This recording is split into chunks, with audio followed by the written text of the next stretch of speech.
All right, it says we're streaming. Whether or not we are, whatever. Who cares? It's probably gonna crash anyways. Shut up. All right, we're in the intro.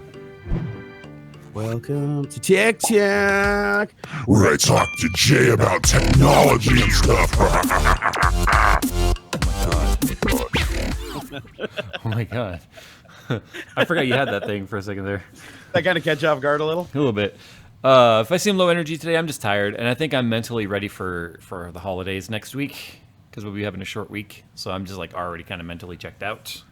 Dude, I only slept 2.5 hours last night. This is the second day now in a week that I only slept for 2.5 hours because I have a nightmare that's so bad that I just can't get back. Like, I physically can't get back to sleep after it. And so what ends up happening is I take a bunch of caffeine, get myself really amped up, and like right now I'm in that weird state, where you have hot and cold flashes and your brain seems like it's running just a little behind your mouth. Mm-hmm. That's what I'm experiencing right now. I'm like wide awake, but I feel like I'm legged. I feel like there's a noticeable millisecond delay between my mouth. When that happens to me, I sound like I'm drunk. So I'm probably going to start sounding drunk here in a little while. Is that reoccurring dream that you actually made a video, but then your internet won't let you upload it?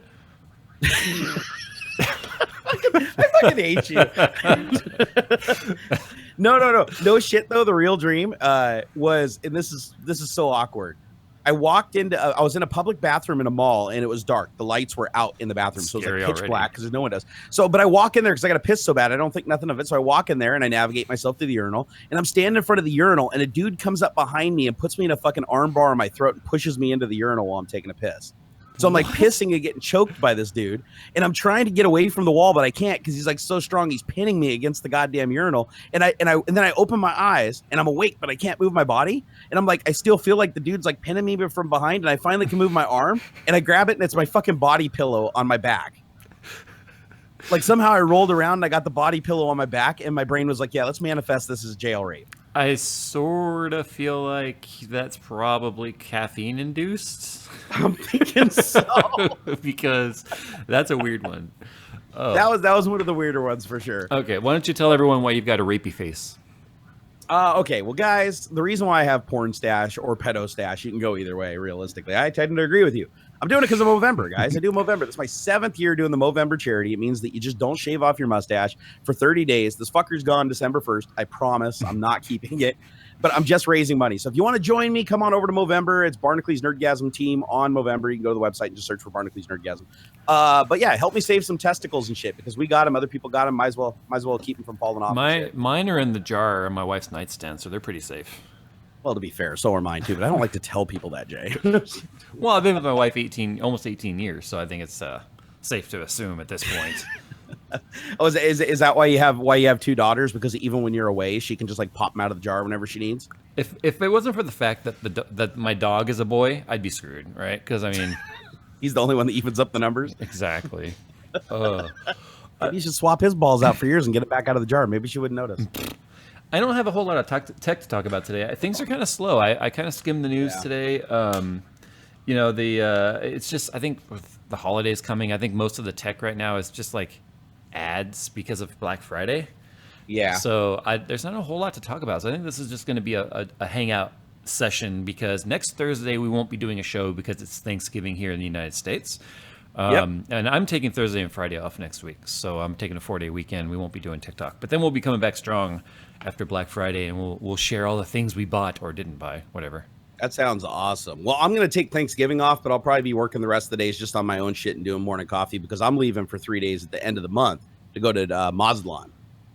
First time ever going to Mexico. I'm just going to sit on a beach, drink coffee, beers, shots of whiskey. With that mustache, you're going to look just like Milton in Office Space at the end. Excuse me, I specifically said no salt. I said no salt. Clearly there's salt on this glass. I'll go get some beer can goggles when I go down there. Some big-ass glasses. It'll be fun, though. I've never been to Mexico. One of the places I've never been, so I'm actually pretty excited. I would buy this place. Yeah, I was thinking about getting the kidnapping and ransom insurance, but I figure I'm not famous anymore, so I don't need it. Yeah, you're probably good. If anybody grabs me, they're gonna do a quick YouTube search and just let me go. They'll be like, ah, shit, grab the wrong one. No, that rag's already been wrung out. They're gonna force me to log into my analytics account and then just like shake their heads and then let me go. They'll probably even give me like a sandwich and like buy me a water or something. Here's a good discussion. The captain in chat says, "Why is it called Black Friday?" Well, because it's racist. It's a racist holiday. Well, there's Black Friday, and isn't it White Monday? And then there's like blue like 3D printing is getting on it now. There's like blue filament Tuesday or something. Some bullshit. Is that a real thing? 3D printing. Yeah, well, no, 3D printing guys just made it up, but they're all going along with it. Okay, so basically, when it comes to like marketing and budgets and all of that, black equals a positive number and red equals a negative number, and they basically call it Black Friday because it's the time of the year where most of the year's shortcomings can be made up for in one particular blitz sale. So they call it Black Friday because of that. There's like an estimate. I think I saw an estimate that like 50% of like sales for certain categories of things, like gift categories, like 50% of the entire year's purchases on that one day. It's on that one day, and then it's been extended to like entire weekends now. So and then Cyber Monday for electronics. Cyber Monday is usually when like the online sort of like blitz sales are. But I think it's all just kind of meshed together now. I think it's just everyone knows like Thanksgiving. You know what really pisses me off is Black Friday, right? And this is, I'm going to go right into my rant section regarding Black Friday, okay? Ooh, here we go. My wife she loves the crowds. She loves the rush of just like fighting your way through the people to get the deals. And she loves that whole thing, right? And I'm just the guy that's like, get out of my way. I'm shoving people. Yeah. I'm yelling at people. I'm just like, I remember I got into a yelling match with an old lady one time, but she really pushed me the wrong way, like physically. And so she physically pushed me, by the way. I didn't push her because it would have killed her. But anyway, it's just like my wife insists on going to the stores that are the worst. Like Kohl's, Target, Toys R Us, and it's like all the worst places you could possibly go. Same here. And she loves that, though, and it just really pisses me off. But it's like it used to be early in the morning, Friday morning, like 6 a.m. And then it was 5 a.m. And then it was 4 a.m. And then over the years, it's like midnight sales. Now they start at like 3 p.m. Thursday. Like, it's like, and they're calling it Black Friday on Thursday. It just pisses me off because it's like, come on, guys. It's like the Hallmark, right? It's like the Hallmark channel during the holidays. It's like, give me a made-up holiday. It's like, give me a break. And of course, my wife right now, I hope she's watching because she knows I hate Hallmark with a passion, and that's all that's on the TV now. It's Hallmark. And I told her, I was like, this shit's made up, right? You know this ain't real life. Don't get your expectations too high because I'm sorry. The Prince Charming doesn't exist. Prince Charming. Or it's like, what is that? Miracle on 34th Street or whatever, like gets played like the most ever, like around Thanksgiving or Christmas, I think it is. Both of them, the original and like the remake. Yeah, and it's actually like, if you go look at the ratings and everything, it's actually a shitty movie that nobody wants to watch. It's just a total cult thing to watch those movies on those days. But it's like a shitty movie. Nobody wants to watch those movies. Yep, Jay, you're the reason I don't go shopping on Black Friday. No. I'm pretty chill until you're not chill with me, and then my patience is gone. So the way you see me bark at people on Twitter, I just do it in person. So I can't help it. But anyway, I've got the wife pretty much on board now with Black Friday online shopping. I'm like, Amazon's got some pretty good sales. Well, the thing is, I hate it when stores do the thing where it's like, come on in and get a TV for 99 cents. And like literally everybody busts through the front door and just starts shooting each other. It's like, every year you hear about the Walmart incidents, right? Every year it's Walmart. It starts with Walmart, and then it starts escalating, and then eventually the rich people even get in on it too. And you got like the Targets of the world and the fucking but Macy's. But instead of shooting each other at Macy's, they just like bring their lawyers along. They just have their butlers like duke it out. Yeah, sir, she obviously had it first. No, you are mistaken. Then they start like comparing net worths. And, it's like real life bank slips. It's like real life Pokemon. They're just like throwing their servants out, attacking other servants. I wonder for rich people, it's like the opposite on Black Friday. Everything doubles in price. And they just buy it on Black Friday so they can say they spent a lot more. Not in Cali. They don't have guns. Boom. Bullshit. I got guns. Lots of people have guns in Cali. Don't be dumb. Oh, I know. Jay's got more guns than I do. Don't be stupid. And he's in California, and I'm in Washington. Like the gun. Well, actually, we're not a gun capital at all. Like we actually have pretty shitty gun laws. They're just not as shitty. For a blue state, you've got a lot of like leniency with guns. Compared to a lot of states, yeah, but then compared you start to California. getting down to like Louisiana and Kentucky and shit, and it's like, yeah, you can basically have like machine guns and mortars. You can have a 100-round drum legally, dude. It's so fucking crazy. Which was it? I don't think it was Kentucky. Where's my friend live? I got a buddy who lives in one of those southern states or whatever. He's like, dude, you should come out. We got a range where you can go shoot fully automatic weapons. And I was like, oh, is it like when you like go and rent the weapons? So he's like, no, I just bring my own MP5 and shoot it. I was like, what? You got like an FFL? No. What's an FFL? Like, what's an FFL? I'm like, wait, are you just fucking with me? No, dude seriously has like a fully automatic M4, fully automatic MP5. Yeah. Has silencers, suppressors on everything, and he's like, "Oh yeah, they use suppressors down there just as they don't want it to be so loud at the range, so it's like suppressor required." Hold on a sec. Someone said crackling sounds coming from the mics. Nick, are we crackling? Huh? No. I didn't think so. No, we're not crackling. Fix your own speakers, dude. Yeah, your speakers are broke, buddy. Because Nick is monitoring down there. Oh yeah, by the way, Nick has been ordered no leniency. If you're stupid, you're banned. That's it. And he can ban at will. So, yeah. And I can attest to this. Right before we went live, Jay actually cleared him for full banning capabilities. Yeah, he doesn't need to. He even told him to randomly select people and just ban them, like even if they don't participate in chat. We've got the Bano wheel. And Joe Stacks, you're banned.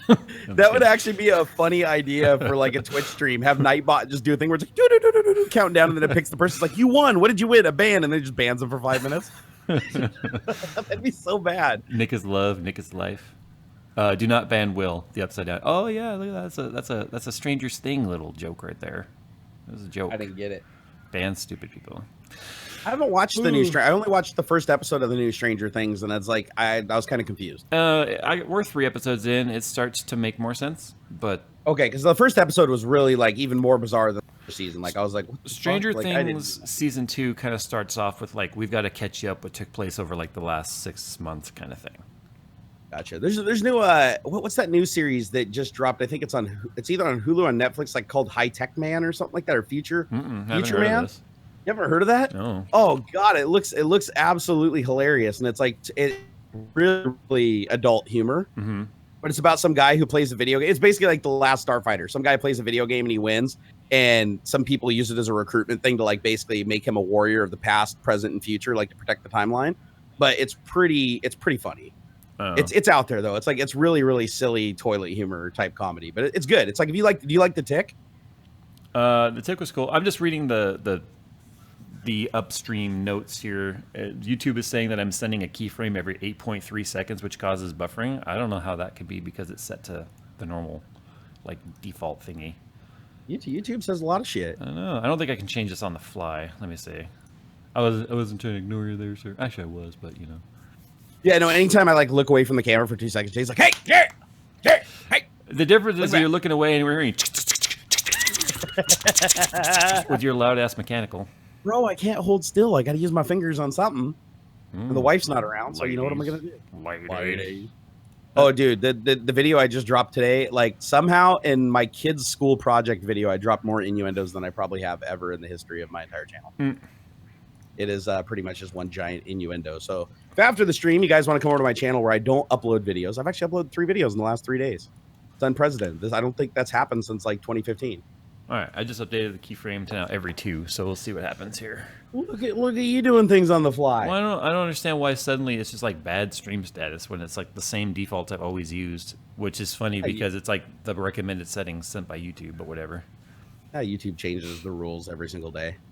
Well, actually, Twitch is starting to do the same thing now. Where like I log into Twitch every day, and like the dashboard's like new feature. Like ever since Amazon got a hold of them, there's like every day there's something new. Like now there's a raid command. You literally just type /raid and type in a channel, and it takes your entire audience and just plunks it on their channel. Okay, well that's kind of neat.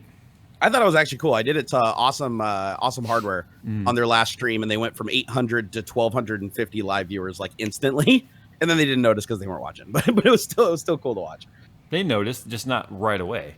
No, it took them a while though. I was like sitting on the stream for like 5 or 10 minutes, and everybody in the chat was just blowing it up and blowing it up and blowing it up. But you could tell they weren't looking at the chat because they were doing the fan. Like I haven't been watching our stream numbers. What are we at? 2,170. I mean, it's a little low, but whatever. Yeah, a little low. What do we usually get? About 3,000? Like 3,500 ish. We're about 1,000 low, but whatever. Oh, you guys need to go get us some more people. Come on. So, yeah. I like where you went with that, Jay. I like where you went with that. I know. Cut of your gym, son. This is the most brain dead stream ever. So what does everybody think about the whole cryptocurrency crash thing and everybody screaming and saying it was the end of Bitcoin and everything, and then it like went back up to like almost $8,000? What was that crash because of what happened with the wallet you were talking about? I think no, this wasn't because of the wallet. This was something completely different. I think it had something to do with like the Bitcoin Cash thing. Basically, they're forking Bitcoin and making like a fake version of Bitcoin. Oh, I know that's not what it is, but like that's what I considered. I'm not gonna worry about it. What kind of What? Oh, sorry. So people keep asking what headphones these are. This is the HyperX revolvers, and I don't like them at all. I don't like them. The headphones. Yeah. Really? Why are you using them then? Because they're all I have here right now. Oh, gotcha. Oh. Yeah. Are they? This is the one thing I don't like is I've received actually I think I have those for review. I'm supposed to review those. They have a 50mm drivers. I don't understand why they're not doing the 60mm drivers and everything because like literally that's standard in like every headphone now. 60 is. But I've always heard that 40 and 50 was standard for the longest time.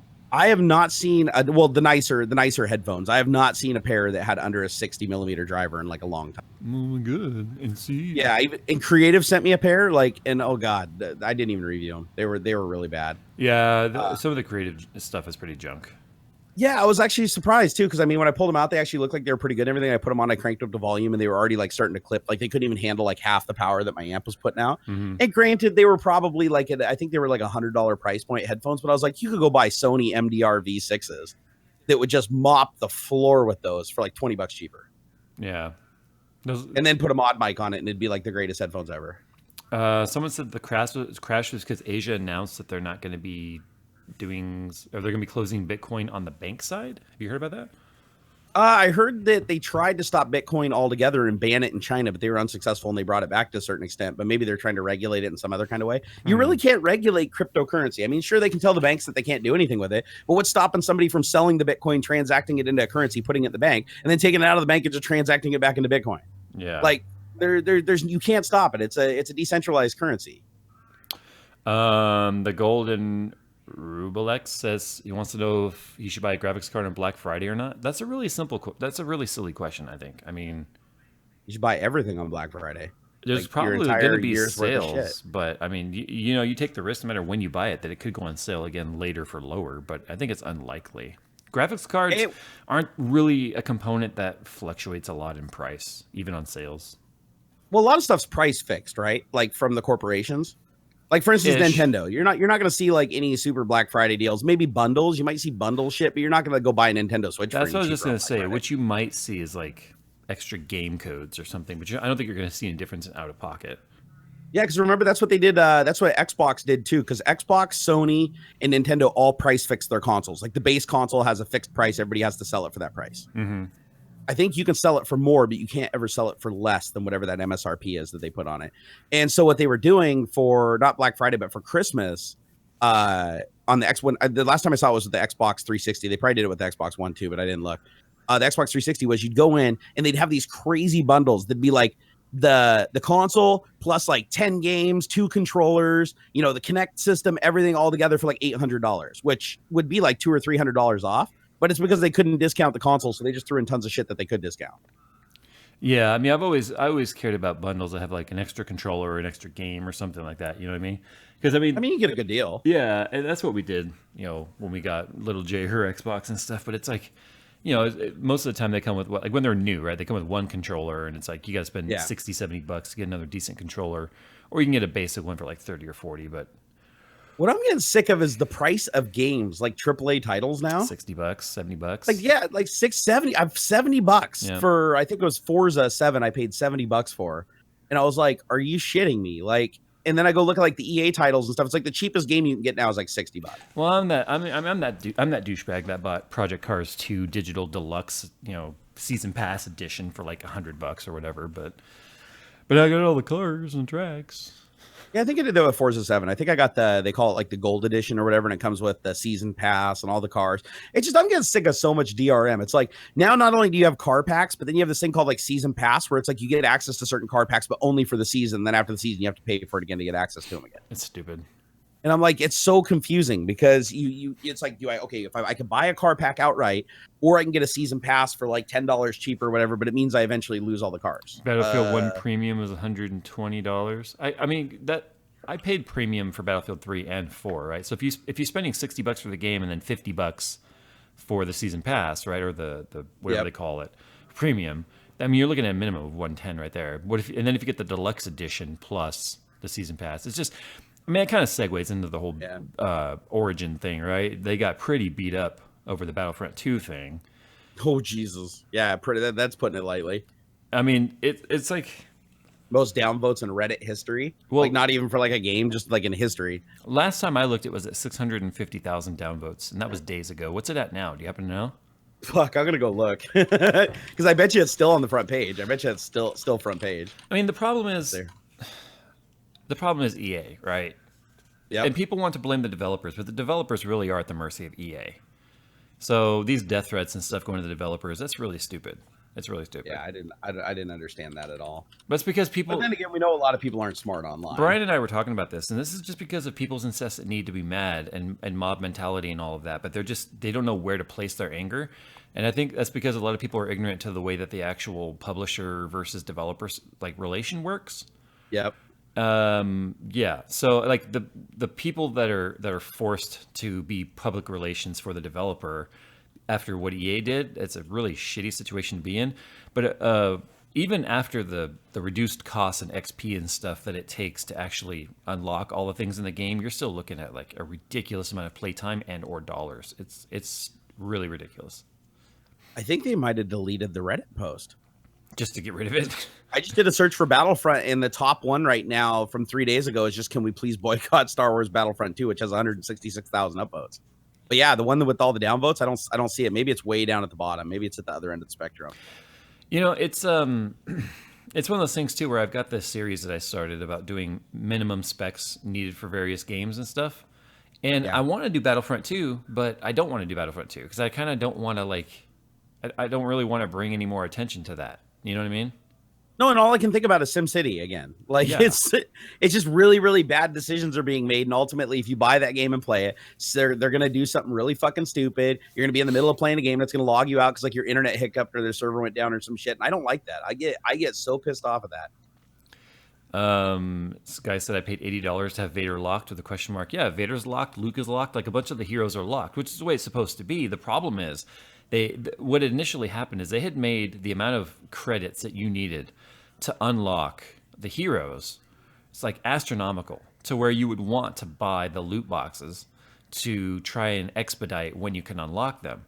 The problem was based on the math, right? And this is just numbers that are being repeated. I've not done the math myself, but based on the math, it was supposed to take something like 40 hours of gameplay or like $400 or something like that worth of loot boxes or loot crates or whatever they're called, based on the like average amount of XP or credits you would earn. You know, sometimes you earn more, sometimes you earn less, based on the average. It was a stupid amount of gameplay and stuff. Well, not only that too, but it was Loot Crate, right? I believe that they were doing the partnership thing with. I don't know. If it was Loot Crate's like a shitty company, man. Their fucking PR is terrible. Well, they were the one that I told you offered me $100,000 for an exclusive for a year, but I basically had to tell Nerdblock to fuck off and like publicly like disavow their product and shit. And I was like, no. Well, I don't think it was physically Loot Crate, like the company that they're just calling these loot boxes like. It's an EA controlled thing. Okay, yeah, it's a digital. It's a digital box that you buy and open, and it could give you credits and various things to spend in the game. It could actually give you an advantage in the gameplay. So the problem and the thing that really pissed a lot of people off was if it was something simple like custom aesthetics, like custom skins or things like that have no impact on gameplay whatsoever, then fine, whatever, you know. But because even Warcraft did that too, didn't they? Like WoW, like you could just buy like skins and shit, but they didn't. No, Warcraft doesn't do that. But you could buy mounts and things, but it didn't change the gameplay. The problem was people were able to buy fast track to unlocking various things inside the game, or even giving like extra abilities or whatever, right? An advantage to a player that spent the money. So they were actually getting a boost in-game performance, especially in PvP, by buying this stuff. So it affected gameplay on a very high-end level. So that was what really pissed people off about that. And so then you end up in the Blacklight. Like, did you ever play Blacklight Retribution? Oh yeah. It was like total pay to win, right? Yep. You could go in there and spend $50 and you'd be walking around like armored mech and just blowing everybody away. But Blacklight was a free game. True. So it was a free game, yeah. So, but the difference here is that you're paying $70 for a game, and then you have to pay way more money just to get the full game earlier, or spend, I think it was thousands of hours to actually unlock everything in the game. That's garbage. Yeah. Oh yeah, hold on. Somebody just linked me to one of the EA Reddits. The title is "Seriously, I paid $80 to have Vader locked." And it's got 2,928 comments and 148,000 upvotes. Yeah, people are obviously pissed. Ooh, EA did. Oh no, I found it. So EA responded to this. They didn't actually do the original post. Right. So EA actually responded to this guy's post. They came with, it was like super stupid fluff about them like constantly making changes and balance and all that. Yeah, here I'll even read it. It said that so this is the EA community team, and you can tell it's them because they actually have like the official icon next to their name on Reddit, like their little verify icon, right? And it says right, and this is the one that's got 676,000 downvotes right now.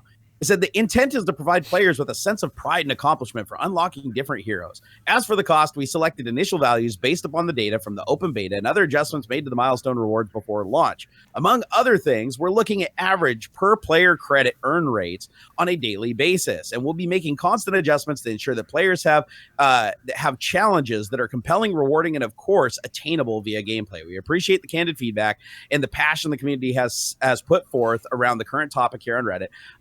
Our forums and across numerous social media outlets. Our team will continue to make changes and monitor the community feedback and update everybody as soon or as often as we can. Everybody just shit all over them. There's like a huge message thread under him, just kicking them in the dick. Well, I mean, so can I be devil's advocate here? I can see their argument, or not argument, but their response. I don't think was that bad. No, it doesn't seem threatening. I mean, it's a little bit corporate, but it wasn't bad. Yeah, I think it was definitely a lot of marketing spin doctoring. Yeah. But I think what people were pissed off about was this bullshit, like, sense of accomplishment, you know? Because you know what you basically done at that point is you just basically kicked every casual player in the nuts, basically saying, you're never going to get Vader. You're never going to get Luke. You're never going to get both, ever. You know what I mean? Because one of the top comments says 40 hours isn't pride, it's just madness. To unlock, so I think, but that's to unlock one character if you don't buy anything else along the way. Right.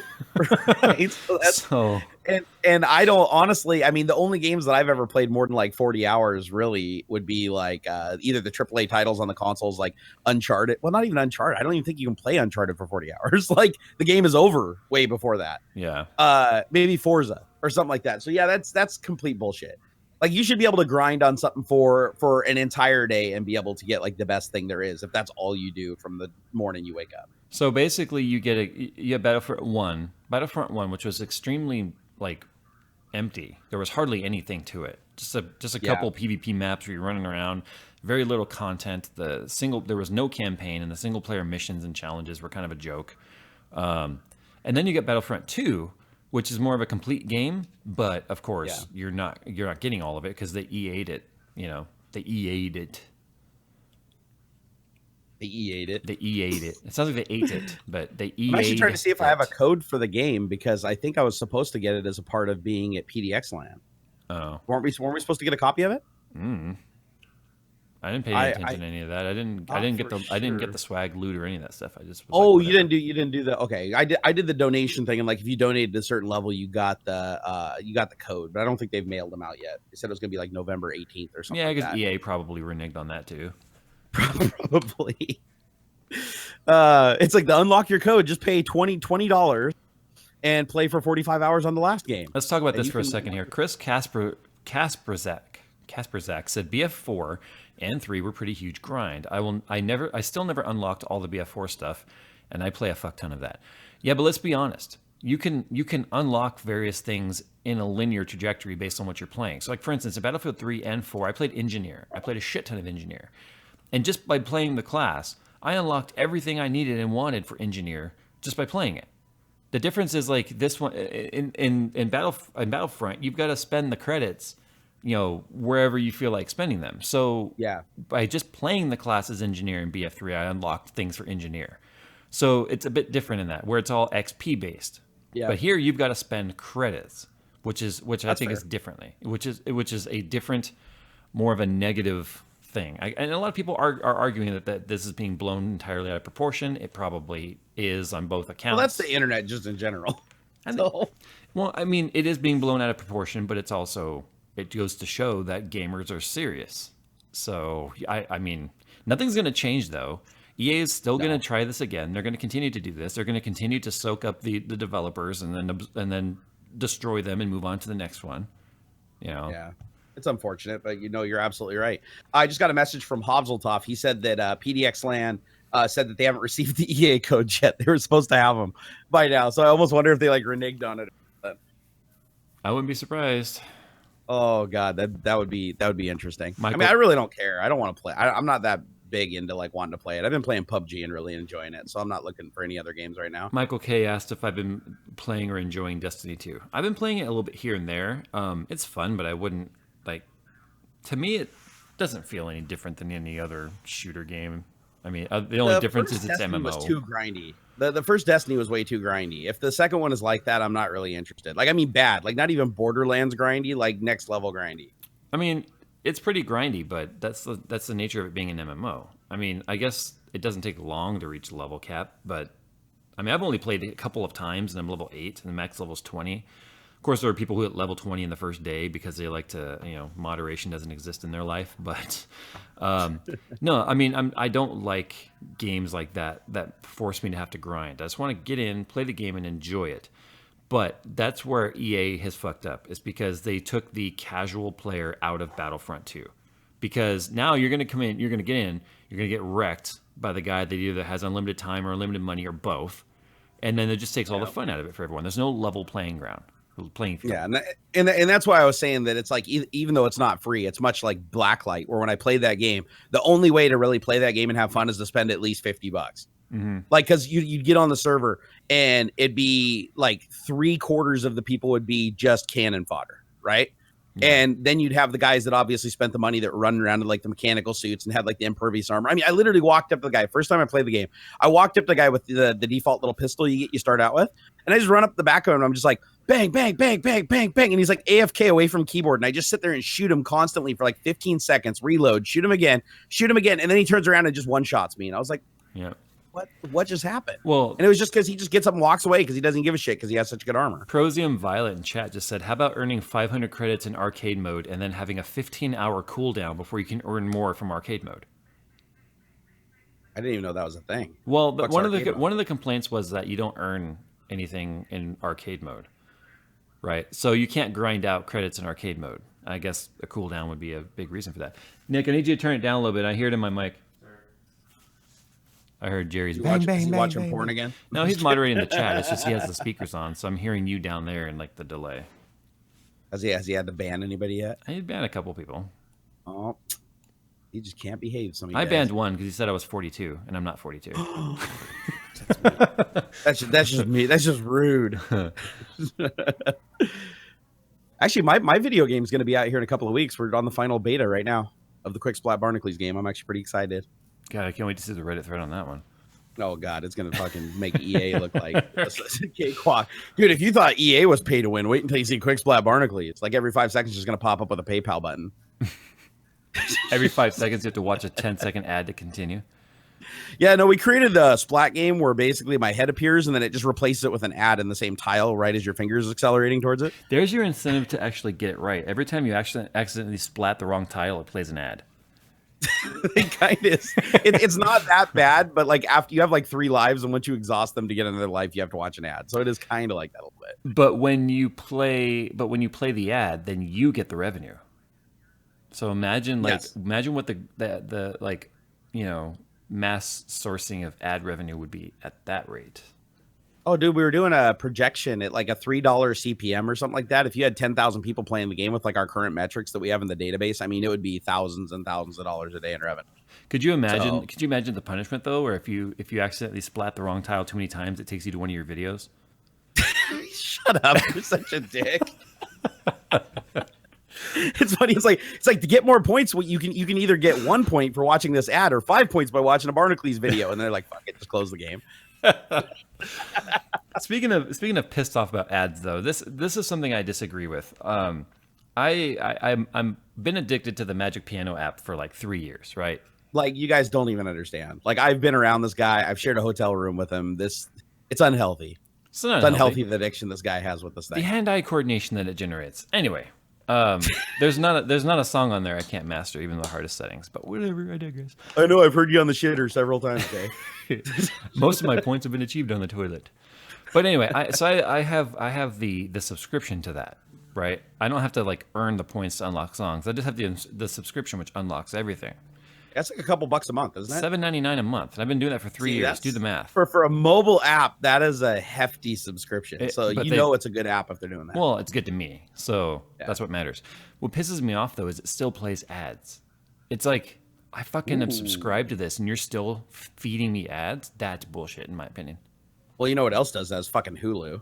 True. Yes. Hulu drives me nuts when they do that shit. Like it always pops up and says, this show is not a part of your premium package. So ads will be played. And I'm like, it's every fucking show. Yeah. Like, everything I want to watch is in that category. Yep. They want you to pay more just to not get ads.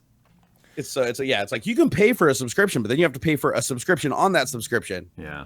Or like the ones where it's like you get Hulu and then it's like you can get Hulu plus Showtime for an extra $5.99 a month. And it's like, God damn it. Like, it's like you pay for the privilege to get cable and then you have to pay extra to get the other stuff. Well, yeah, I mean, I've noticed it too on Netflix too. They'll play Netflix specific ads, but still, yeah, Hulu's definitely a repeat offender. Massively. Video wise though, so talking about videos that are coming up, I've got so much going on. So much is going on. So I'm going to be tearing apart Nick's computer, where we're testing the long-term effects of the Primochill View, which is available now. By the way, everyone's been like, "Oh my god, when's it going to be available?" Asking me, and I'm like, "I don't know. They just sent it to me early, like to see what I thought about it. I don't know any specifics of it." That's the fancy fluid I saw that has the combined stuff, right? Where it's yeah. like God, it looks so cool. So we were looking at it at PDX2 and all the colors. Yeah. I watched your video where it was like no talking and just like the whole video. That was my favorite part is when you're pouring that shit into the container. It's really mesmerizing. Like, oh, it is. But that's my third or fourth build using it. And yeah, so we're going to be seeing what the long-term effects of it are. What's funny is Primochill has actually showed us pictures where some of the blocks that had tarnish and stuff on them before they used it, it actually cleaned. Like the copper became shiny and cleaned after using it. So I'm really interested to see what happens because the Titan X Maxwell cards that are inside of Nick's computer are the ones that I've had to like take apart and clean multiple times because Mayhem's was like gunking up in there. And I'm really curious to see what happened to those over time. I had the same problem with Fessor 1 in my liquid cooled system. I think it was eating away at the tubing a little bit and it was gunking up everything. Like the pump would just stop working and I'd pull the pump out and it'd just be full of shit. And then I put the pump back together and stick it back in there, and it would just get clogged immediately again. And then I had to take the CPU block apart, and it was like completely gummed up. Like when I took the top, that I like peeled off like a skin. Yeah, it was so nasty. And I'm like, so it was like eating the hose and then redepositing it as goop inside of the fins. On the heatsink, and I was like, don't they test this shit? Like everybody back then was using that same tubing. Yeah, I know. Well, the plasticizer leaches out of those tubes. Two things I want to talk about here in chat. First one just says, it's from Ben Borman. He says, why are there so many vids of AMD stuff floating YouTube? The answer to that is because this is the first time AMD's actually had something worth talking about. Okay, their CPU line hadn't been refreshed since the initial FX launch back in 2011. Small microarchitecture changes with excavator, bulldozer, excavator, and pile driver and all that stuff. But generally, the tech was 6 years old. Now they've got Ryzen and Threadripper, and they've actually caused a market share change. AMD's worth talking about, and it's a thing now where a lot of buyers, I feel like in 2017, a lot of people have, because there's so many options now, have actually not been buying parts because I think people are more confused than they've ever been now on what parts to buy. Because before it was like, oh, okay, fine, if I'm on an extreme budget, I'll get AMD and I can sort of get by. But now it's like, now AMD and Intel are trading blows, and now you've got a stack on both sides to worry about which one do I get, and people are confused. So these videos are actually hot topics, and obviously for video creators like us, we make our living based on views and return on those views and stuff, and ads and revenue share and all that. So we do the topics that are hot. That's what you do. You don't just go, oh, I'm gonna go against the grain. I'm gonna talk about Athlon. You know what I mean? It's like I may do an Athlon video, but we talk about what the audience and the viewers are searching, and that's being a highly searched topic right now. The other thing is, so that's what I'm doing wrong. I'm always late to the table on everything. I'll do like a Ryzen. Can you research this? Slappy Man says Battlefront 2 just announced they are turning off in-game purchases. Is that fake news or is that real? Because hold on. I don't see them turning them off. Because what about everyone who already spent real money on it in the last several days? What are they gonna do? Refund it? I'm not seeing anything in initial search for that. So, oh wait, hold on here. Turn off rewards. No, I see a bunch of people calling for it. Yeah, but I don't see anything official from like EA. It's not obvious anyways. Well, I'm sure the chat will chime in right now if there was something on that, but I doubt it. I doubt it. I mean, even CNN Money picked up the story. Like on CNN Tech right now, it says the new Star Wars video game is under attack, and it's like one of their big articles on the front page. So that's Buzzwords, pretty man. interesting. Yeah, when CNN starts picking up like video game related shit, that's weird. Because the article has to be hilarious. Let's see. Leadfoot2112 says more 370Z videos, please. We'll see. We're actually going to the track this weekend. Picking up actually after Tech Talk, I've got to drive out to buddy's house, pick up the trailer, be trailering the car out to Chuckwalla Valley Raceway. Nick's gonna be tracking his Z for the first time. Ooh, it's gonna be interesting. Don't let him bend it. Tell him 2/3. 2/3, man. No, don't push past 2/3. No, he'll. I don't think he'll push that hard, but we'll see. We'll see. Does he got sticky tires or anything, or is he just running regular street shit on there? So it's okay. so what you're saying is you're not even gonna see him, and we're probably not going to be in the same run group because I'm a higher level than him. Oh, gotcha. Like, how does that all work? Do they go by times, just lap times? There's run groups, right? So there's blue, which is beginner. That was canceled. He was supposed to be in blue. They canceled it. They moved him up to purple, which is a beginner intermediate, which is a point by passing anywhere on track, blah, blah, blah. Since he's never had any track time, he's got to actually go out there with an instructor. He'll be going out with Doherty. Oh shit, that's a hell of an instructor to have. But he's got to basically do like an out lap, one lap, and then pit in like every other lap. He's got to pit in and then go back out. Like it's supposed to be a thing like to force him to sort of like calm down and recollect and go back out kind of thing. Okay. I find that to be more dangerous than just letting him stay out there because now he's got to worry about pitting out and pitting back on track, or pitting out on track again with traffic coming up behind him. I think that's asking for more trouble than just letting him stay out there. Personally. Is the entry on the track right there on a big high-speed straight too? Yeah, well, the entry is around. It goes around the outside of turn 1, and so he'll be going around turn 1. He'll be basically merging in turn 1. Turn 1 for me, I usually enter. So it's a straight. It's not. I mean, Chuckwalla doesn't have a long straight, but it's a straight followed by a quick left to a very tight right. And I normally when it jerks to the left and then goes right, I'm usually doing about 105 right there. And then usually I'm trail braking through turn 1 down to about 55, 60. So people are going to be coming up behind him at about 105, 110 miles per hour in that group. So what's the fastest speed you've ever done in your Z on one of the straights there? I don't look at the speedometer. I couldn't tell you. But I thought you data logged though. I don't data log on the track. It's not like I can have a laptop in there. Oh, okay. Gotcha. Yeah. Well, no, I was just wondering if you had something like my little cob tuner thing that I have or whatever can actually like track a lot of things, like how the car's top speed and everything. It won't tell you what corner it was on, but it'll tell you what the top speed is because it's got a tattletale on it. But I was like, at our track up here, the Ridge, last time I went on the straight, I hit 142 on, but it's a long straight. I mean, it's almost a mile.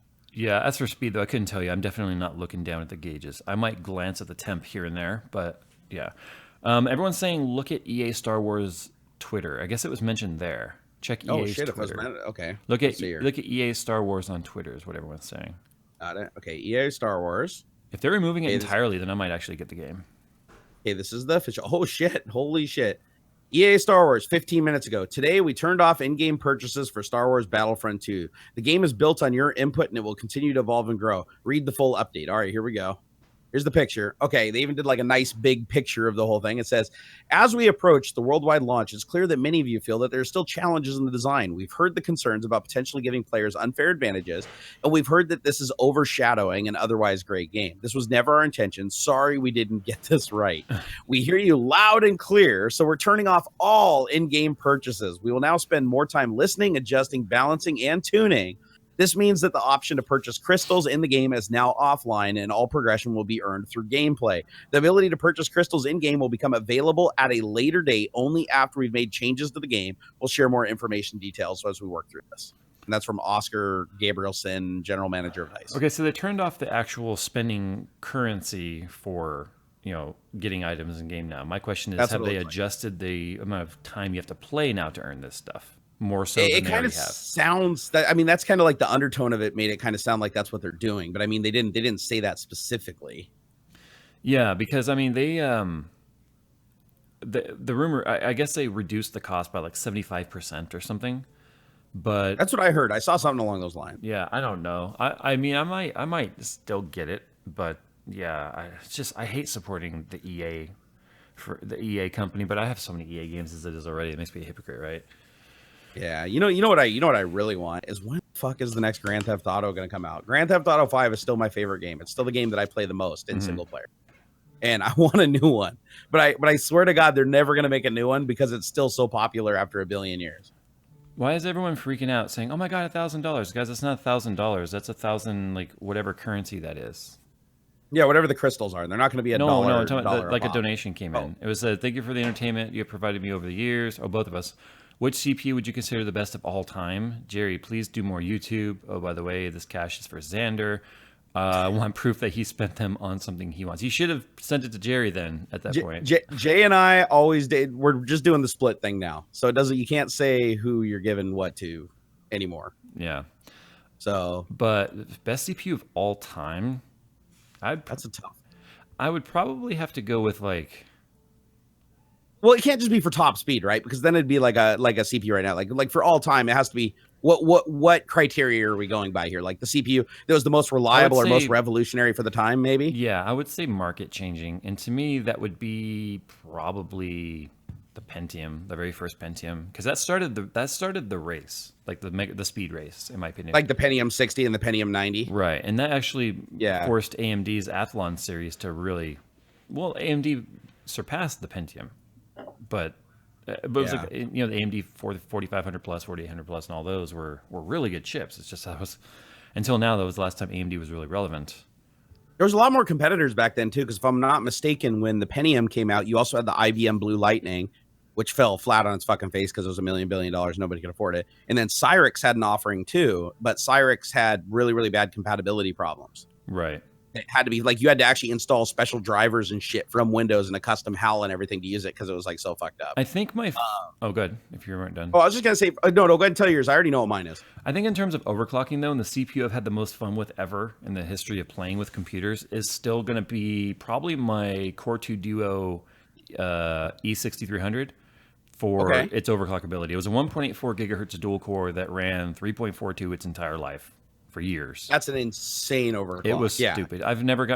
Chips have never overclocked that far since, and that was just on basic water, and it was an 80% overclock.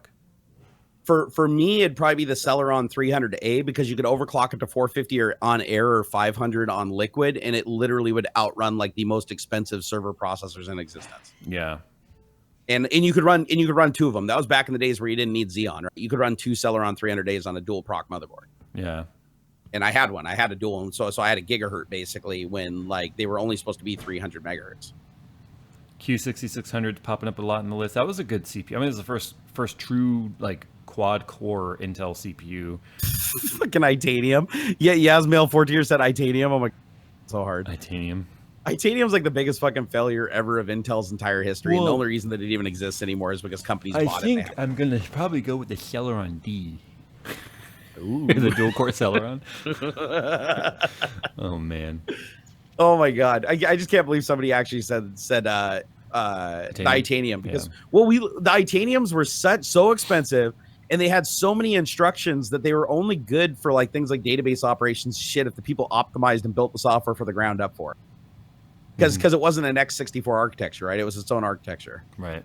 And so it was really bizarre. And I remember at Microsoft, we threw like most of them out in the hallway, like $100,000, 8U servers that had multiple of these Itanium processors. We were just throwing them out in the hallway and letting PC Recycle haul them off because that's how shitty they were. C128D said E6300 was 1.86 gigahertz. I said that. I said it was overclocked to 3.42. I owned it. I used it for, 3-4 years. And then I gave it to my brother-in-law and he used it for like another 3-4 years. And then it died an untimely death because he used a compressor to clean his case and he overspun a fan and the fan blade broke off and stabbed the motherboard. Oh, here's another funny story that just reminded me of when I worked at Mothersboard Computers. We found out the hard way that back in the day, motherboards didn't have diodes on the fan headers. Oh, so when you spin them? On the motherboards? Yeah, you'd spin the fan and the LEDs on the motherboard would start to light up. And if you overspun the fan, you could actually blow the caps on the motherboard. Yeah. That's not so when we were cleaning out, we'd clean out the system, be like, what? If you weren't paying attention to which motherboard it was, you'd just start smelling the magic smoke. You'd be like, I don't even have this thing plugged in. How the fuck did that happen? We generated power. We did. We burned it up, and then the customer would come back, and we just my boss was like so bad about that. Like the customer come and be like, "Oh man, we plugged in your computer and it wouldn't turn on, so you must have brought it in this way." And it's like we totally fried their shit.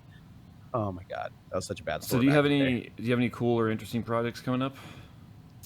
As far as cool and interesting projects, probably just Codegasm that we have to reshoot because I was a dumbass and left system sounds on an OBS. So it's like ding, ding, ding, ding, ding, ding, ding, ding for 2 hours. Why do you have sounds on all the time? Like I've noticed you always have system sounds going.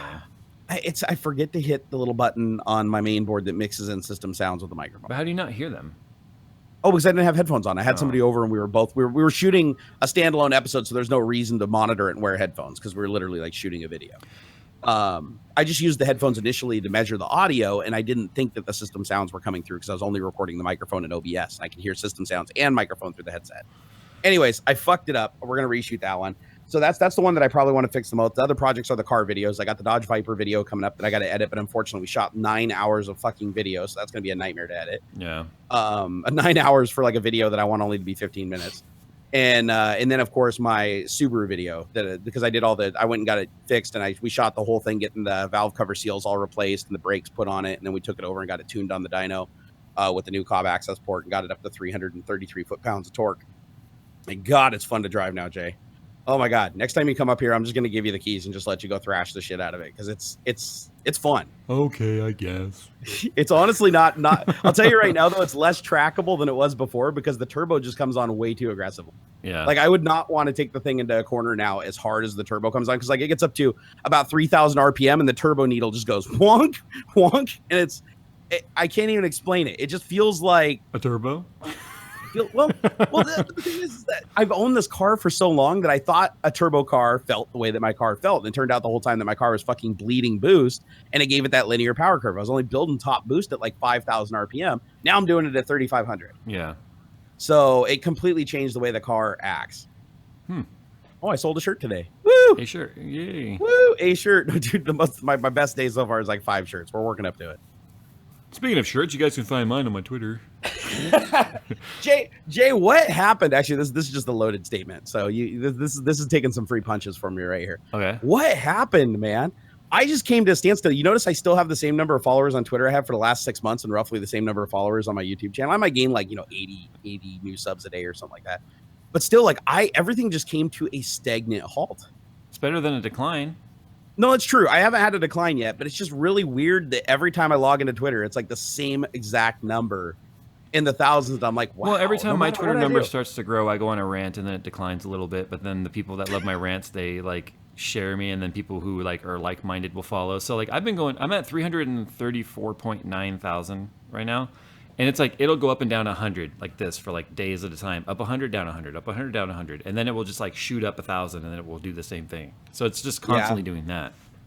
I've seen the same thing with YouTube. Like, when you release a video, you usually see a decline before you see people going up because people just see a video and they hit unsub because it's something they're not interested in, whatever. Or it's a reminder that they don't watch anymore and they're like, oh yeah, I should probably unsub from that guy. I don't. Sure. I expect every time I put up a video, there's like an initial, there's about a 50 to 100 maybe over the next hour or two that will unsub, but then it's usually just immediately negated by the people who are constantly subbing throughout the day. Yeah, your shit's been on fire lately though. I keep an eye on you. It's not that high. Like the daily numbers aren't like as high as other people in the range that I am in terms of like the daily growth, but it's consistent, so I'm perfectly fine with that. Consistency is easy to build upon. But the celebrity build coming up though, I'm interested to see how this one does because I put this. Oh, this is that guy you were talking about, right? So, I don't know who he is. Okay, this is the most liked tweet I've ever had. There's more hype around this than the Terry Crews build. He's got 2 million followers on Twitter, but his name's Austin Post. He goes by Post Malone. He is a rapper / R&B artist out of Texas. Oh wow! And it's got 8,415 likes on Twitter and 1,079 retweets.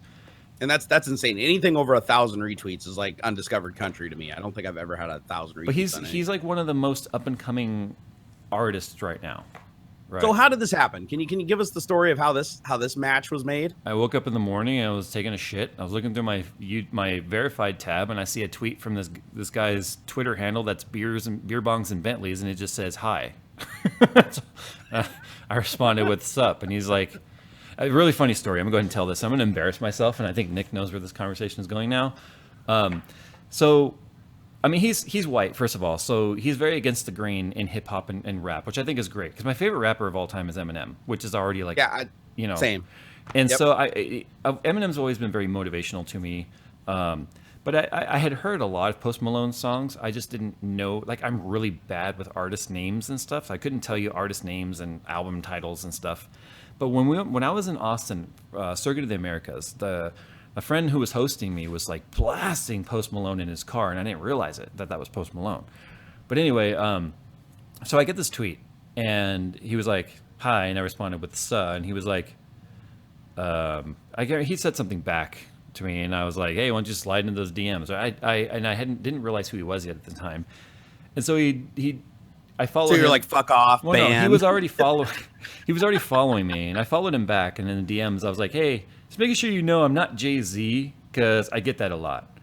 And he responded with, "Oh, really? Because you guys look alike." And he was like, "But I fuck with your shit, boy."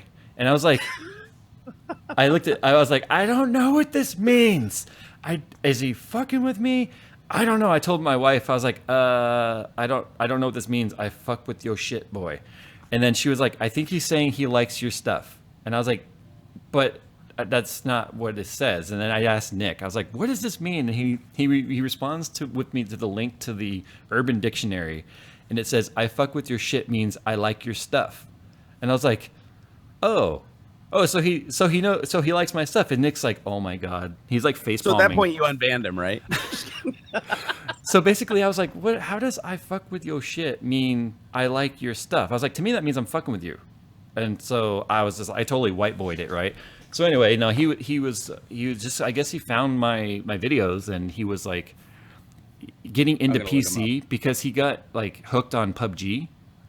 And so he was getting into PC stuff. He bought like the most expensive Alienware, and I was like, we're going to blow that shit out of the water. I asked him, I was like, do you want to do a custom PC build? He was like, yeah, that's not even why I was hitting you up, but sure, let's do it. So he was actually supposed to be here tomorrow, but we postponed till Monday because unfortunately a friend of his passed away this week. So we postponed till Monday, and but he'll be here in studio, which will be an interesting build because I think this is going to be a hard one. My wife is more gang than me. You got no idea. Anyway, my wife, this is going to be a harder build. Let me tell you why. Terry Crews is easy to nail down in terms of style. The guy's refined. Yeah. He likes high class stuff. He's just like, I don't hide the fact that I like Chardonnay and shit. You know what I mean? Yeah. This guy, he's 21 years old. 3 years ago, he was a nobody. Today, he's the most streamed artist in the world in terms of like YouTube Music and Spotify, and Apple Music. He opened for Justin Bieber. He's friends with Justin Bieber, and he's like literally everywhere right now. He's like the most up and coming artist there is. If you let me paint a mental picture really quick for everybody from the picture I'm looking at right now. This is the first picture I opened when I looked at his feed. He's literally looking, in Costco. Yeah, he's scary looking. He's got a barbed wire tattoo across his forehead, like a little teardrop kind of tattoo thing going on. I think it's a smiley face with X eyes under his eye. Yeah, no, that's what it is. He's in the middle of a Costco in this picture with camo sweatpants on, wearing sandals. He's got a t-shirt on, and he's vaping, blowing a huge cloud while he's laying in a massage chair in the middle of a Costco. And he's like full sleeve tatted. So like, this is a guy that gives zero fucks. And that's exactly what makes this build hard. Is how do I figure out this guy's style when the only thing this guy cares about is being different, right? I mean, that's the only thing, and that's the only thing he really cares about is being different. So I feel like I could kind of go in any direction, but yeah, I mean, I feel like.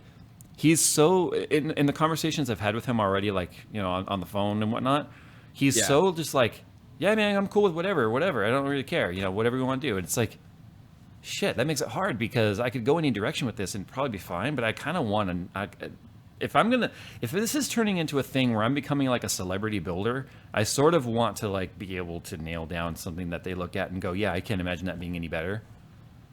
Well, I can give you some input from the 3 pictures I looked at. I'm thinking just a giant keg should be the case. And then inside of the keg should be a computer, and there should just be vape smoke coming out of it constantly the entire time it's running. But the thing is, like, I don't know if he owns a Bentley, but I know he's always talking about Bentleys and stuff. I'm sure he has a Bentley, right? Just because. I'm looking for it. But he's also like super into Bud Light. And most people who are into Bud Light are known as being like white trash, right? So it's like, I don't know. We live in the age of IPAs and all this super like snooty beer. And the guy's just like, give me a Bud and I'm good. You know. So what you're saying is instead of a keg, you should get a double wide trailer and build the computer in there. I think we should get an Airstream. Airstreams are nice, dude. You got to get what's the one that's like no, you need the car off of vacation. Oh yeah. Build a big wood panel station wagon, the Roadmaster or whatever it is. But it's funny though. I mean, there are more likes and retweets and favorites and hype around this build than the Terry Crews one. But I think that's because I ain't ever gonna catch you now. Fuck.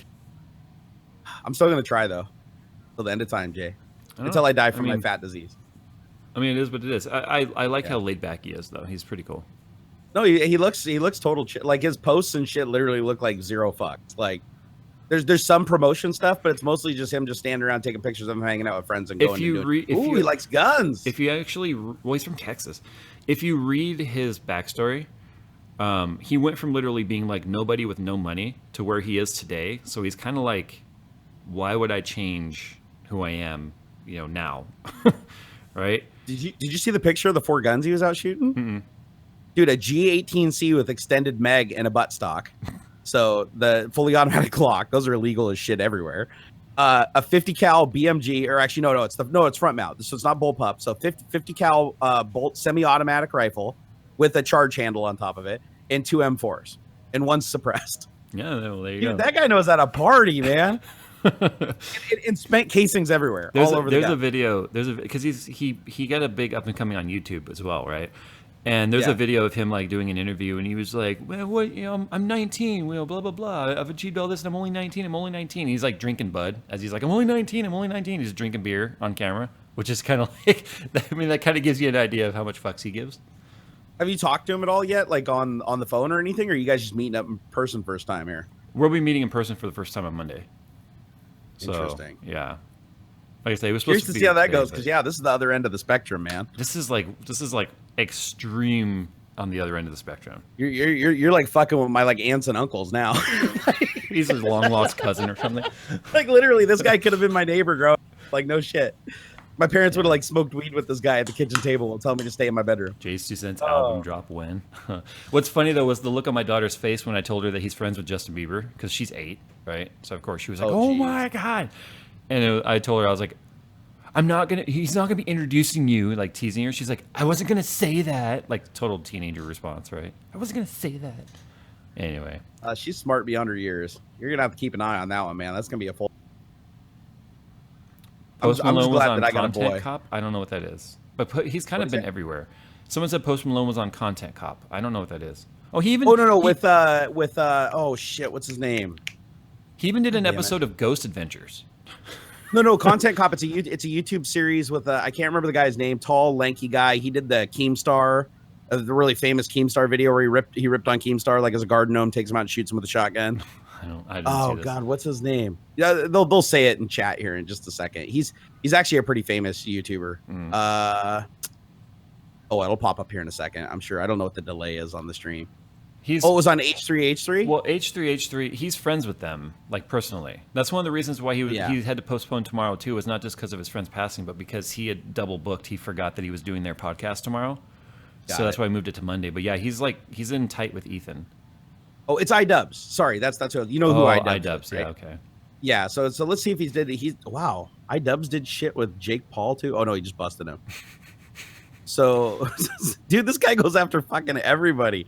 Hold on, I'm gonna open up Content Cop and see if he's in the list. He did Jinx, no.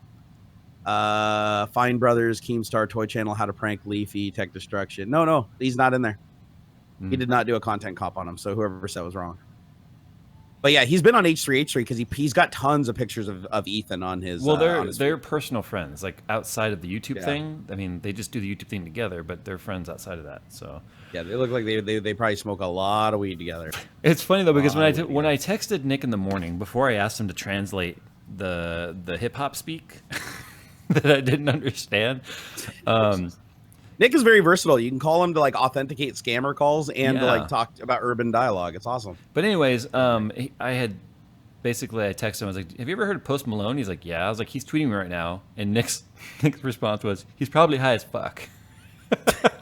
So, anyway, you know what the irony is? He probably did think you were Jay-Z, and he's like, "Fuck it, fuck it. This guy built stick PCs. Like, fuck it." Anyway, so yeah, guys, that video will be out next week. Granted, we don't have to postpone anymore, but yeah, so I'm doing a thing with Post Malone, which is really weird. Yeah, just to let you guys know, I'm going to be building a computer for the guy from Christmas Story that almost died from an OD that nobody knows about. Don't lie. Puget Systems will be building that for you to give to him. No, that's true. That's true. I'm a total sellout to Puget. I go pick up my computer tomorrow. I'm actually pretty excited. And every comment on the video is like, "You should have had Jay build you a better water cooled computer." I was like, listen, guys, water cooling's cool and all. I totally get it. You're actually one of the better builders in the water cooling arena. But I am lazy. Straight. I like shit that's easy to move around. I like air cooling. Puget is good at fucking air cooling. They're epic at air cooling. Wesley Roach says, "I want to see Jay smoke weed and drink bud with Post Malone." I don't smoke anything. Period. No, I don't. I actually the only thing I smoke is suckers on the track. But hey, on the track. And the only thing I smoke is my tire smoke coming in my driver's side window after I do donuts. No, I remember I tried it for my back and I don't like it. I don't understand how people like it. It's weird. Like, have you ever tried it ever? One time. Long time ago, way underage. Did it make you just feel really fucking like paranoid and floaty and slow? No, I was just, floaty and slow, but not paranoid. Oh god, it made me so paranoid. I could see that. And it made everybody sound like, "Here's a girl." Like TV shows were like 9 hours long. I swear we were watching an episode of Brooklyn Nine-Nine, and I swear to God, it felt like it was like a 4-hour episode. I was like, as I kept looking over at my wife, and I'm like, "Is this ever gonna end?" And she's like, "No." It was like getting all paranoid and shit. It's been 3 minutes. But in my defense though, somebody gave me the chocolate bar that had it in it, and I was supposed to eat a square. He said just eat one of these, and it was supposed to be one of the squares, not the whole bar, which was 8 squares. So I did eat 8 squares, and I was supposed to eat one of the squares. So I think I had and it was bad, dude. Yeah. I threw up like crazy 4 hours later. It was nuts. I just don't Post Malone to a race. A race of what? On the track? Oh, the wife is watching. She just reminded me of, like, I wasn't going to get into details about the time I tried it, but she's reminding me of the details. Yeah, for me, it was never a good experience. The CBD stuff did nothing for me. That was ultimately what I wanted, was for the back pain management. It was like, yeah. Yeah, I did it once and I got a dude pregnant.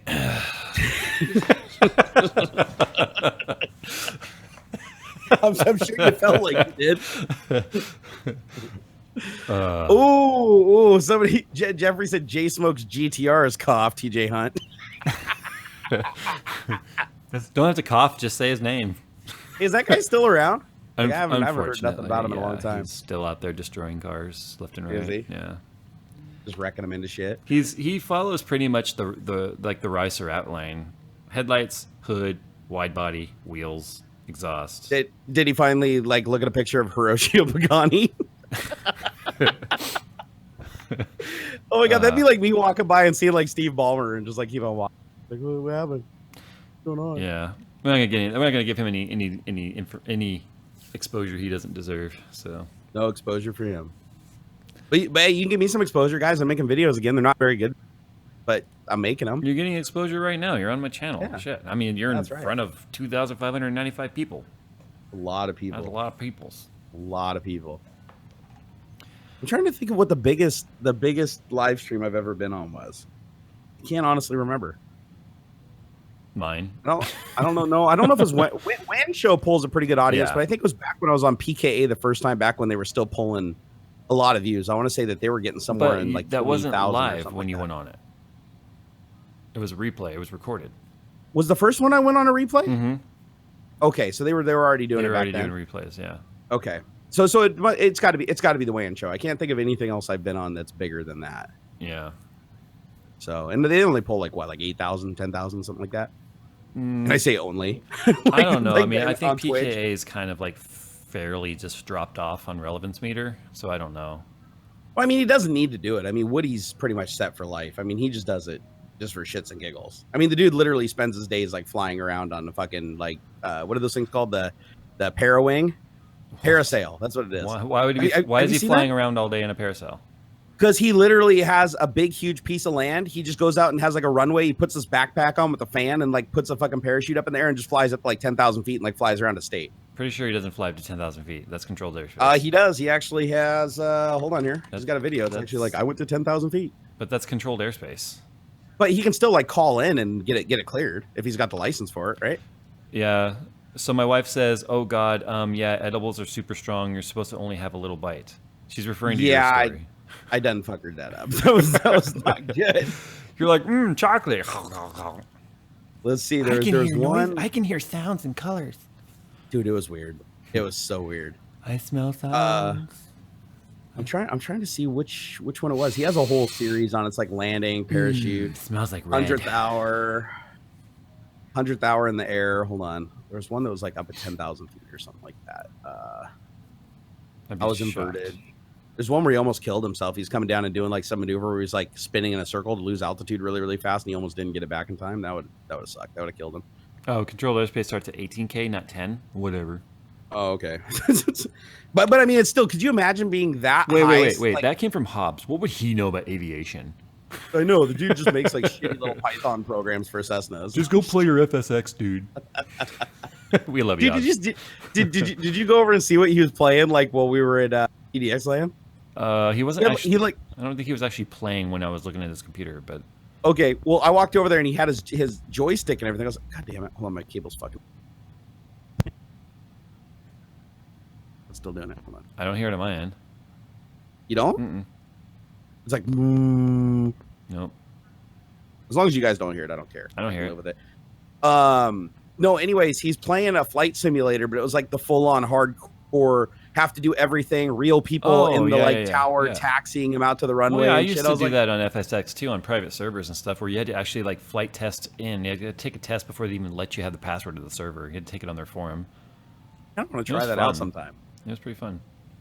That'd be kind of a fun server to troll on. You know, they'd ban you instantly, but it'd be like, all right, Alpha Foxtrot Niner, go ahead and taxi out to the runway. Cross over the grass. What's great about those servers is the people who get in, but then they forget to change their spawn point. Like, you're supposed to change your spawn point to a gate, right?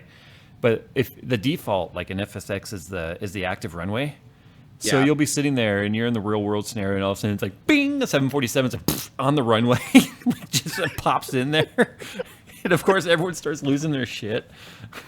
It's just like sitting on top of you. Well, or like there's planes on approach or planes to get ready to taxi to take off, and then suddenly there's just like a big ass jumbo just boink on the runway, and it's like the most embarrassing, terrible thing you could do. It's like you should just basically at that point log out, start over. But no, then they'll just try and take off without clearance. It just really fucks everything up. I'd imagine on those servers it's pretty easy to get banned for life too. Oh yeah, like if you fuck up once. These servers are typically being run by real pilots and ATC personnel. Like they're not just enthusiasts. Like a lot of them are real pilots. Yeah, what's the other good one other than flight sim? It's like is it X-Plane? X-Plane. Yeah, so I was over at Graham's house and he has like the whole HOTAS setup from the Thrustmaster. Mm-hmm. And so I'm sitting down, it's all metal and everything. I'm sitting down, he puts up X-Plane. And we're just sitting there, just kind of fucking around. So we bring up the X5, you know, the one of the jet that broke like Mach 5 or whatever, but it basically had to be launched like a missile from a plane. Okay. And he's like, if you can get this off the ground, you're like magical because you can't really take off. It's not designed to take off. It's just designed to land after it runs out of fuel, right? So I just kept punching it over and over and over again. It took me like 12 tries, but I finally got it up off the ground. And once off the ground, it was basically just like a projectile traveling at Mach 5 that was completely uncontrollable and then came down like a lawn dart. But I got that sumbitch off the ground. It was the most magnificent thing you'd ever seen. Like it was like going down in the grass sideways with like one fin in the ground, but it wasn't catching anything enough to blow the aircraft over to rip anything apart. And then it just hit a bump and it was just enough to get the nose up. And then it just took off like a rocket. I was like, yes. Jeez. It was pretty epic. Only true sim ever. Are there any car racing games like that? iRacing is probably the most realistic, not the most graphically pretty, but it's the most realistic. And then there's Project Cars 2, the Assetto Corsa. So I heard Sparko's getting into the simulator game. Sparko? That should be interesting. The guys that make the seats? They make more than just seats, but yeah. What else do they make? They make a lot of equipment. They make the seats, they make the gear, they make the gloves, shoes, they make the communications devices. True. I think they also make steering wheels. Okay. So yeah, they're getting into the RC or the simulator scene. Should be interesting. I think it'd be kind of cool to see a simulator built by a company that literally has like a crew in real world racing. Mm-hmm. I mean, I'd imagine like iRacing and shit consults a lot of people to do that, but it'd be a little different if the company started out having that heritage to begin with, and like everybody at the company was knowledgeable in racers. Yeah. I know a lot of people that swear iRacing though is a very realistic simulator. Like even all the Dirtfish guys train on it. Listen, you can hear the piano instructor next door playing. Hold on. Oh, did he stop? I don't hear him.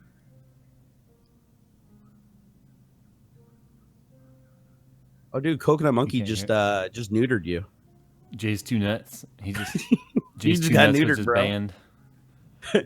James Campbell, you just won a band. No, I'm just kidding. You just said Dirt Rally. Oh, yeah, Dirt Rally's cool, I guess. I like Dirt Rally. What is it? Dirt 4 is pretty good too. I kind of like Dirt 4. The only problem with those games though is the rally stages are too realistic. Listen.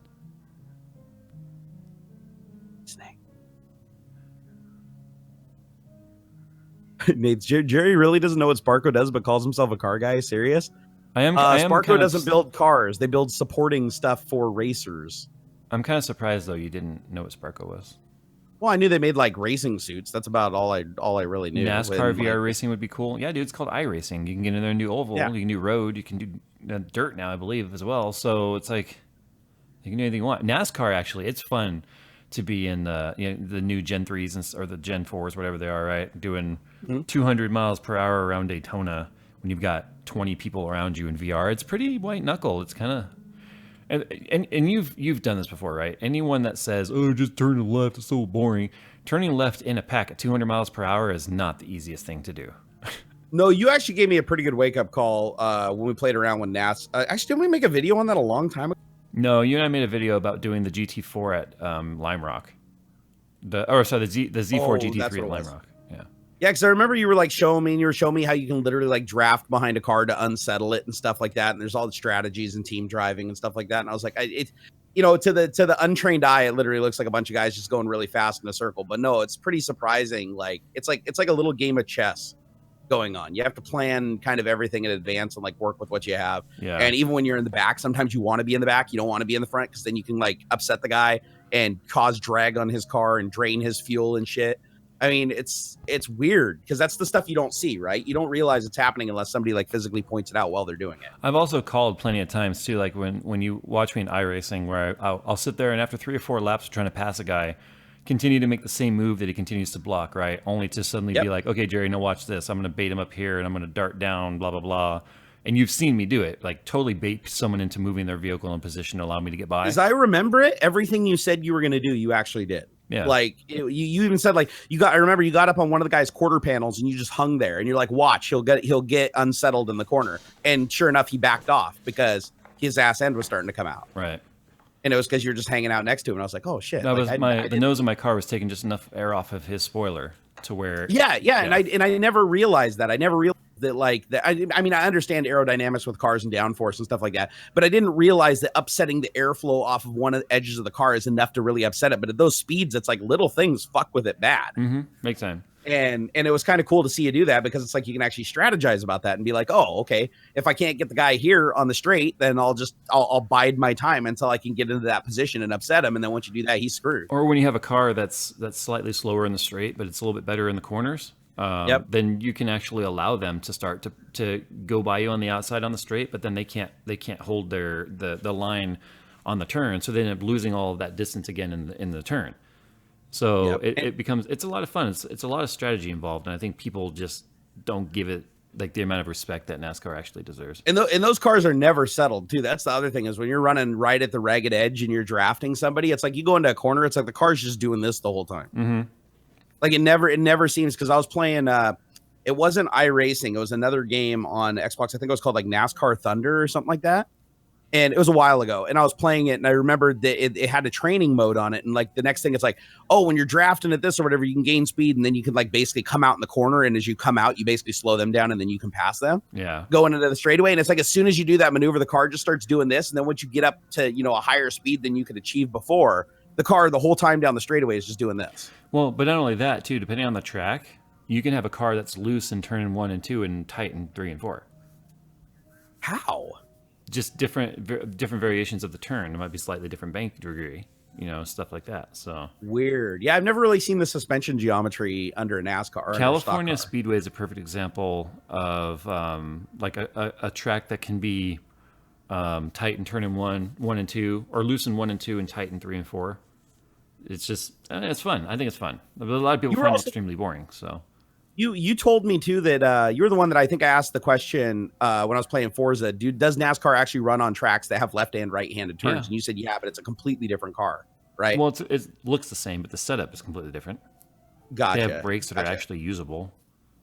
I thought that was weird. What I love is if you go into AutoZone, right, and it's like, Duralast Max, the official brake of NASCAR, and it's like, yeah, the circuit where they rarely ever touch them. You know what I mean? No, I was watching a Netflix show on racing or whatever, and like Dale Earnhardt Jr. was standing there, and he's like, so what kind of brakes do these cars have? And he's like, brakes. He's like, the only time we ever touch the brakes coming to the pit, you got to ride that sumbitch all the way in. I can't remember who these things don't got brakes. I can't remember who the driver was. It was actually a road course driver, and it was like old school. But basically, he came in, and then one of the interviewers was like, "So how'd the brakes?" And he's like, "I don't know, never touched them." There's like just enough brake in the car, basically, to like just enough drag. Scrub the speed as you're coming into the pit, and that's it. But yeah, it's like you don't touch the brakes in a NASCAR on an oval track. I mean, coming into pit road, and then like stopping in your pit box. That's kind of the only time you use your brakes. You don't touch them in the turns. Like even Bristol, like super tight tracks, it's engine braking and just drag. You know what I mean? Yeah. The funny thing is, those cars, they don't look very aerodynamic either. I mean, they may very well be, but just looking at them, they don't look very aerodynamic. They're really not. They just have brutal amount of horsepower. Yeah, it's like what, 800 or 900 horsepower naturally aspirated. They're like the most basic builds. I mean, they're carbureted, right? Isn't that like a requirement? Yeah, they're carbureted. They have the three essentials: air, fuel, and spark. And it's like there's no computer controlled anything in those cars. Like even the gauges are like, well, no, the newer gauges are electronic now, but for years they were mechanical gauges. So it's like it's about as basic as you can get, but the car's still like $250,000. And don't they put like the ignition coils like in the dashboard so that the driver can actually reach up and basically unplug it if he needs to, like if there's an electrical fire? I don't know if that's why it's there. I know like the MSD ignition coils and stuff were usually in the cab. I think you can see them. I think it was possible just to get it away from heat more. But well, maybe so. Like you would also see like the brake fluid reservoir and the clutch reservoir and all that stuff also in the cab, and I think that's so they could keep an eye on them. But that's actually, I didn't even think about that. That's actually a good idea. Just have, because it's not like you got a lot of gauges or anything. You put like a speedometer and like do they even have a speedometer, or they just tachometer? Jesus. Yeah, all the essentials like tachometer, oil temp, oil pressure, water temp, voltage. I don't even know if voltage is in there, but so we got 9 more minutes. This has been far too this has been normal. Too much car talk. What the hell? Too much car talk, dude. We got to talk about like tech and news. They're fuel injected now. Wow. Well, I know part of the problem with NASCAR is the fact they've been getting too fast. I mean, that was a restrictor plate racing, right? The way to slow down the cars was to put a restrictor plate underneath the intake on top of the carburetor. So it's like the fuel and air. Yeah, they would just literally limit the amount of air that could get in there. So when are we going back to Dirtfish, Jay? When you tell me we're going, we gotta go do that again. I gotta get that worked out because that was fun last time. But this time we gotta do the STIs though. I would totally be lost. You did the rear wheel drive. Now you got to see what it actually is in the dirt, like most cars do on the pavement. Like I think I'd be lost. The STIs, it's a whole different world. Like I could not believe when we got in those cars how anemic the BRZs are and how slippery they are at low speeds. Like the STI does not want to turn at all unless you commit a lot of speed. Yeah. Like you'll just turn in the corner. It's like the BRZ just wants to, the ass end just comes out at like 10 miles an hour. It's like on the STI, it won't. You'll turn the wheel, just nothing will happen. I see quite a few people saying that it's to protect it from heat soak, moving the ignition boxes inside. That was my guess, is that it was to get it away from the heat. Because I mean, those tracks get stupid hot. Well, not only that, but imagine this. I mean, when you're on a super speedway like Talladega or Daytona or whatever, right? Yep. These guys are sitting like near red line constantly. They're just pinned the entire time. Sure. So I mean, they're very rarely even having to lift in any of the turns. So it's just like sitting like 8,000-9,000 RPM nonstop forever. So it's like, I don't even know what kind of heat buildup would be in there. And then of course they want to go as fast as they can, so they run as much tape as they can on the front, which means very little airflow through the hood. So and plus, if you're drafting another car, you're basically robbing airflow from the engine compartment, right? yeah, which is the thing. Like you can go faster when you draft, but you're going to run hotter and you could potentially kill your shit. So you've got to like strategically pop out and get fresh air. And we're talking NASCAR again. I'm gonna stop. I'm gonna let my redneck out. It's redneck. I love NASCAR. Let's talk about guns now. NASCAR. God damn it, my cable's doing that. You want to go hunt a buck? Go hunt a buck. Let's go put down 4-pointer. Yeah, why is this? God damn it. You seriously can't hear that loud hum? I heard like a little bit of like clicking when you were moving the cable, but no hum. Oh god, I heard ow. Headphone. Rip headphones users. Headphones users. I'm looking webcam wiggling happily at the car talk because I was wiggling my leg. Let's see. I'm just looking at CNET to see if anything pops out at me that's crazy. I'm not seeing anything. Fantastic Beasts 2, like the first one was even dumb. Titan Left Turn Edition. You want to know how you make a NASCAR race interesting? How? I think at the halfway point they have to flip around and go right. Ooh, and they don't get any time to readjust their car. So they're all of their camber and stuff is adjusted for those concepts because it's like the right side will be heavily negative camber and the left side of the car will be heavily positive camber on a NASCAR when they're turning left. Yep. To get all that bite. Imagine suddenly they're turning the direction that the wheels are leaning. That would be weird. So that'd be weird and massively dangerous. I think it'd be great. Hey, you're familiar with like the LG OLED screens, right? I have a couple of them myself. Yes. Do they make those in 84-inch or bigger? I don't think so. I think 70 or something like six. I think 75 is the biggest. Damn it! So my projector is just on its last leg, about to die. Just drop like $7,500 and get one of them Sony 4K projectors. No, I don't want another projector. I'm projectored out. After seeing the contrast on these OLED screens and shit, it's not even obtainable with $1 billion projector. It's like not possible. It sucks at times because there's times where you think your TV's off, but it's not. It's just showing a black screen, and the blacks are so black you think it's off. Like I've dealt with this many times. But I don't care. I don't even care. I want something that the bulb doesn't burn out on every 3,000 hours. And I want something that doesn't get progressively dimmer the more you use it. You know, it's like. So what you're saying is at the rate you will enjoy TV, it burns out every 3 weeks. Yes. I pretty much burn through a bulb about every 8 months. What about, did you ever have a DLP screen? Oh no, I did actually. Yeah, I had a BenQ back in the day, with the color wheel in it. Oh, geez. Those were ones that like constantly were a problem with burning out bulbs or spider webs, and you know they did this thing called a rainbow effect that like if you watch certain scenes where it was really bright white and you moved your head, it would like you'd see this really psychedelic like rainbow outline on everything. It was really bizarre. Apparently only some people can see it, but I'm susceptible to it, so it bugged the shit out of me. 77-inch. I was close. I said 75 was the biggest. 77 is the biggest. Damn. Well, how much is a 77-inch? I could probably downsize that. I could probably survive with that. Let's see here. LG 77. Well, Samsung makes an LED that's 84 inches, but that's not an OLED. But theirs isn't an OLED, so it doesn't have that crazy ass black level, right? Yeah. God damn, those are expensive. They do. 77-inch. Someone said they do make an LG OLED 86. Okay, hold on. I'm looking. 7,500 on a projector couldn't do it. If you're one of those AMD guys, would be having a flash. You know, I said the same thing, Excalibur, until I saw it in person, and the contrast ratio of this 4K projector, the Sony projector, even with ambient light, I was impressed. But still, 7,500. Really? Yeah. The thing was like that projector, you could take it up to like 140 inches or something ridiculous. What was do you remember what the lumen output was? Don't recall. Okay, but it was a Sony? It was a Sony, and it was like dead silent. Let's see, Sony 4K projector. I'm going to see. Are they on sale now, or was this like a CES thing? It was a price reduction. They were $10,000 when they came out, and then like when we were at Best Buy looking at them, they were like, the price just reduced to $7,500, so I don't know. The 2017 model, the VPL VW HDR home theater projector is $5,000. Oh, that came down even more. And it's HDR. Yeah, if this is the one. It says there's only one left in stock. Think about what it requires for a projector to be HDR standard, right? And to meet the HDR10 standard and a projector, that's pretty impressive. Well, it's got a 6,000 hour battery life, so that's double the lamp life. That's double the lamp life of most of them. But think about it. How do you get HDR out of a light emitting source? Right. When you can't control black all the way down to zero. That's like crazy. Maybe that's got to be like if you're in a pitch black room, it can completely shut off the light to the screen at that pixel. Right. Okay, so this one does 83 inches up to 167 inch at a 12-foot throw to a 16-foot throw. That's actually not bad at all. That means that I could project easily 83 in my space, but it's 1500 lumens, which honestly isn't that bright. Yeah, like 15. Maybe this isn't the one you were talking about though. There's probably a more expensive. I don't know anything about projector tech.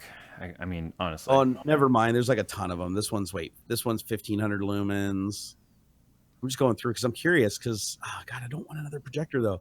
But I do have a really nice projector screen. That's the other thing that's eating me is I feel you, Doug. That I have a $3,000 SI Black Diamond 1.4 gain screen, which is like an amazing gray screen.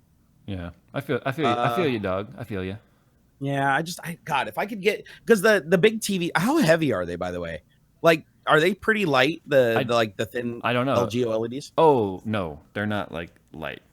So if I got one that was like 77 inches, it's probably so 200 pounds or something. No. Both of mine are 65 inches. I want to say that they're like 50 pounds. Well, that's not bad. 40, 50 pounds. I mean, it's way heavier than like an LED LCD, right? But yeah, they're not incredibly light, but they're not as heavy as plasma was for sure.